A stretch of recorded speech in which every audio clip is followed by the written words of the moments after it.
Hello everyone. इस video में मैं रिकॉर्ड करूंगा फाइनल सीए के एएफएम सब्जेक्ट के फॉरेन एक्सचेंज चैप्टर से कनेक्टेड एक concept cancellation of forward contract या फिर एक्सटेंशन ऑफ फॉरवर्ड। आइए स्टार्ट करते हैं। Question number 32। An importer requests his bank to extend the forward contract for $20,000 which is due for maturity on 30th October for a further period of 3 months. मतलब इसमें ऐसा है कि मैं importer हूं और मुझे मेरा जो एक मैंने फॉरवर्ड कॉन्ट्रैक्ट ऑलरेडी एंटर कर चुका है। मैं बैंक को बोल रहा हूँ कि मुझे एक्सटेंशन करना है अनदर 3 मंथ से। रीजन क्या होगा? रीजन होगा कि भाई जो मेरा फॉरेन में पार्टी है, मेरा उसके साथ जो कॉन्ट्रैक्ट है वो 3 मंथ एक्सटेंड हो गया होगा। इसीलिए मुझे अभी इस पैसे की इमीडिएटली जरूरत नहीं है, 3 मंथ्स के बाद चाहिए। ही अग्रीज टू पे the required margin money for such extension of the contract. Contracted rate ये हमारा कॉन्ट्रैक्टेड रेट है। यूएस डॉलर कोटेड ऑन ये हमारा स्पॉट रेट है। और ये 3 मंथ्स के बाद के लिए हमें डिफरेंस दिया गया, इसके हेल्प से हमें आगे के रेट्स मिलेंगे। Margin money for buying and selling is this much. Bank हमसे मार्जिन मनी चार्ज करता है। ओके, बैंक जब बाय सेल करेगा तो वो थोड़ा एक्स्ट्रा हमसे कमाता है, उसको मार्जिन मनी बोलते हैं। Compute the cost to the importer in respect of the extension of the forward contract and the rate of new forward contract. Cost to the importer in respect of extension मतलब ये जो importer वो जो अपने current contract को extend कर रहा है 3 मंथ से, तो उसके लिए उसको कितना नुकसान या लॉस होगा। देखते क्या होगा। देखिए यहाँ पे हम इम्पोर्टर है, हमने बैंक के साथ ऑलरेडी एक कॉन्ट्रैक्ट कर लिया है। ये बैंक है सपोज, और यहाँ पे एक इम्पोर्टर है। हमने ऑलरेडी बैंक के साथ एक कॉन्ट्रैक्ट किया है कि भाई मैं, अगर मैं इंपोर्टर हूं तो मैं इंपोर्टर के एंगल से बोल रहा हूँ कि मैं डॉलर खरीदूंगा। क्या रेट पे? हमारा कॉन्ट्रैक्टेड रेट है 42.32। तो मैं 42.32 इस रेट में मैं डॉलर खरीदूंगा। मैंने कॉन्ट्रैक्ट किया है ऑन 30 अक्टूबर। मतलब मुझे खरीदना कब है? मेच्योरिटी कब है? 30 अक्टूबर। मेच्योरिटी मतलब वो दिन पे वो मुझे डॉलर खरीदना है 30 अक्टूबर को। कॉन्ट्रैक्ट मैंने पहले किया होगा, अगस्त में किया होगा, सितंबर में किया होगा, जब भी किया होगा। पर 30 अक्टूबर को मुझे उसे एग्जीक्यूट करना है, मुझे डॉलर खरीदना है। फाइन। अब क्या यहाँ पे बैंक हमें बोलेगा कि ओके भाई तू 3 मंथ्स का और एक्सटेंशन ले ले? तो नहीं। यहाँ पे ये कैसे होगा? बैंक हमें बोलेगा देख भाई, तू एज ए इंपोर्टर मुझसे डॉलर खरीदने वाला था। फाइन। तो अब तू क्या करेगा? तू मुझसे खरीद 30 अक्टूबर में, तू मुझसे खरीद। और 30 अक्टूबर को जो स्पॉट रेट चल रहा है उसमें वो रेट से तू मुझे सेल कर दे। मैं रिपीट करता हूं।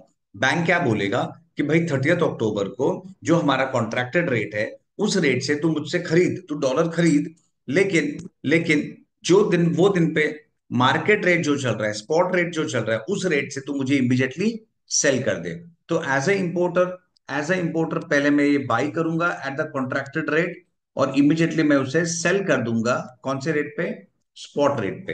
तो अभी हमें क्या फाइंड करना है? हमें ये स्पॉट रेट पे जो सेल रेट है, इंपोर्टर क्या रेट से सेल करेगा हमें वो फाइंड करना है। ये बाई और सेल में इंपोर्टर के एंगल से बोल रहा हूँ, बैंक के एंगल से नहीं।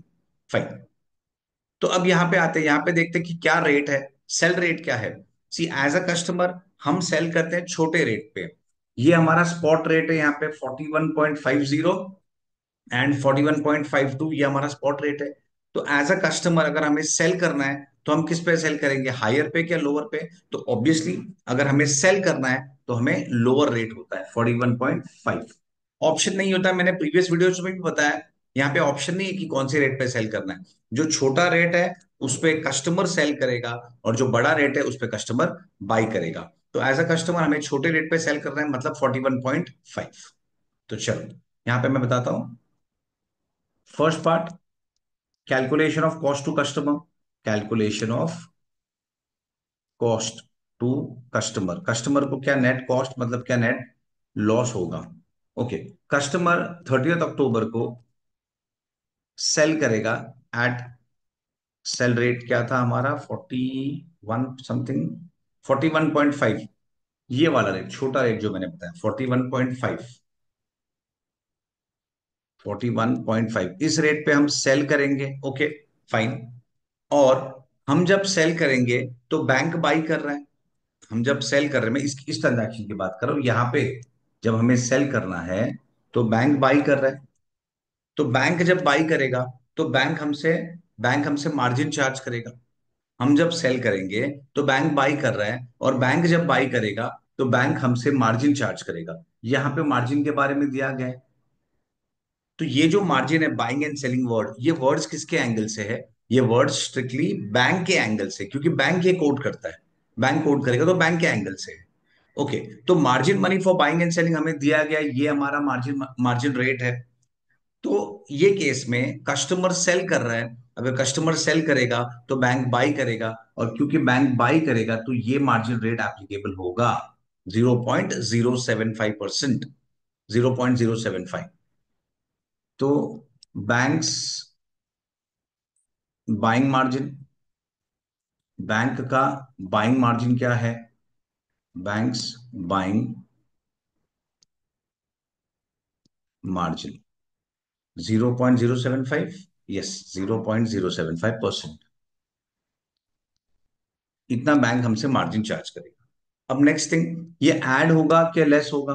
तो सिंपल बात है, कस्टमर सेल कर रहा है, कस्टमर सेल कर रहा है, बैंक बाई कर रहा है, तो बैंक जब बाई करेगा तो बैंक कस्टमर को ज्यादा देगा कि कम पैसे देगा? तो ऑब्वियसली बैंक कम पैसे देगा ना, इसीलिए लेस होगा। मैं रिपीट कर रहा हूं, कस्टमर जब सेल करेगा दैट मीन्स बैंक बाई कर रहा है, और बैंक जब बाई करेगा तो प्रॉफिट कमाने के लिए बैंक उसे कम पैसे देगा, ज्यादा नहीं देगा, बैंक कम पैसे देगा। 41.5 माइनस 0.075%, तो रेट आ गया है 41.4689। तो ये रेट है, ये रेट हो गया हमारा, ये हो गया कस्टमर्स कस्टमर्स सेलिंग रेट। तो कस्टमर फाइनली इस रेट से सेल करेगा। अब हम इसे कंपेयर करते हैं कस्टमर के बाइंग रेट से। कस्टमर का बाइंग रेट क्या है, वो तो ऑलरेडी क्वेश्चन में दिया था, कॉन्ट्रैक्टेड रेट 42.32, ये कस्टमर का बाइंग रेट है 42.32, 42.32।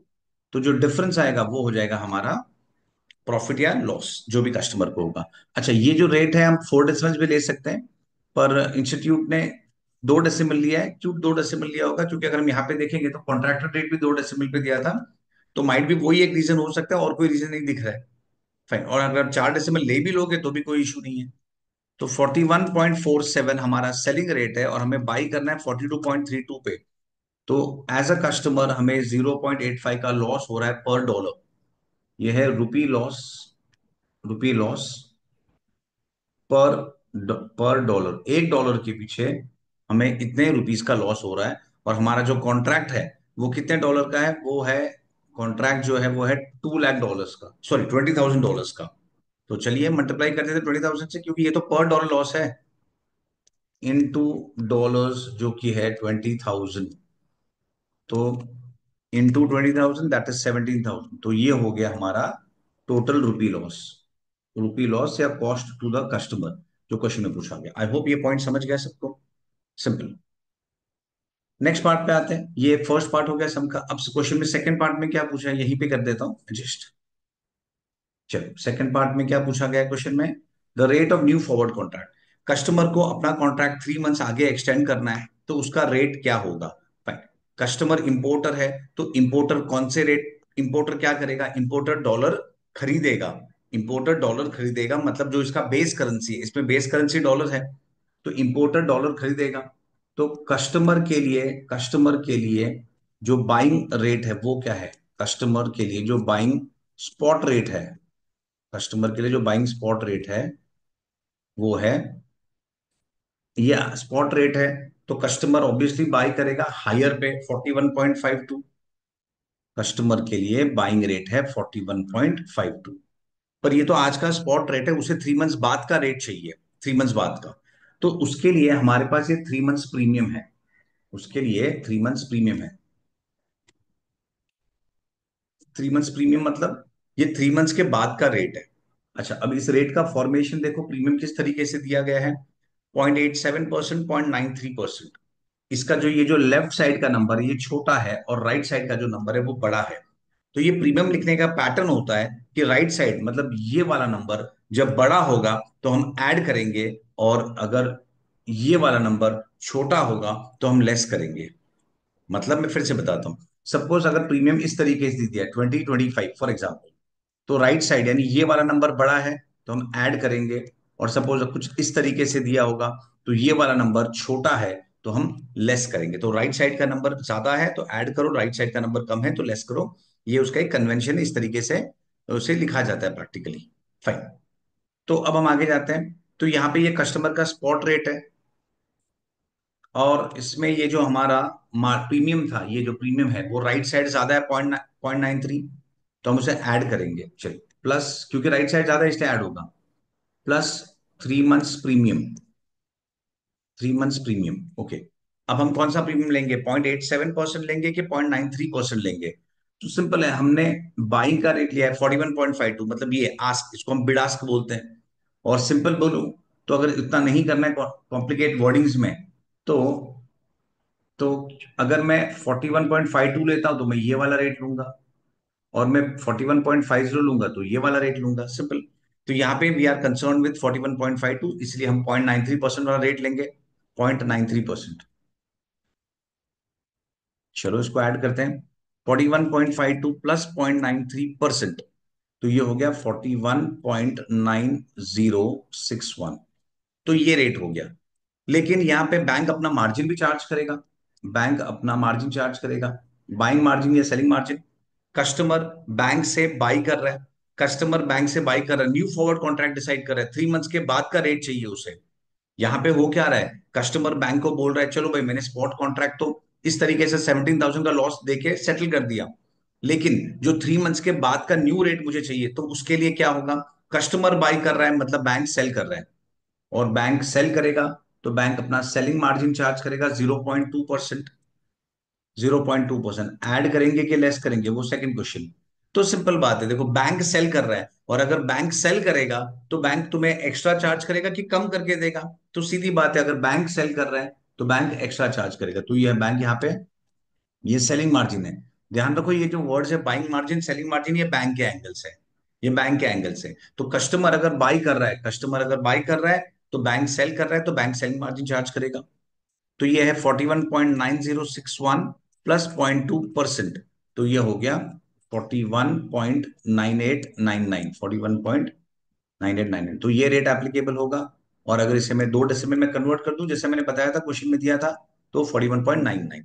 तो इस तरीके से बैंक्स कस्टमर्स के जो कॉन्ट्रैक्ट्स होते हैं वो कैंसिल करती है। यहाँ पे जो मैंने समझाया कि अगर कस्टमर को कॉन्ट्रैक्ट कैंसिल करना है तो bank generally won't let it cancel like this only. Bank बोलेगा भाई तूने बाय करने का कॉन्ट्रैक्ट किया, चल तू अभी स्पॉट पे सेल कर। आई होप ये क्वेश्चन, ये कॉन्सेप्ट समझ गया होगा। ओके, चलो with this I stop the video, चलो बाय।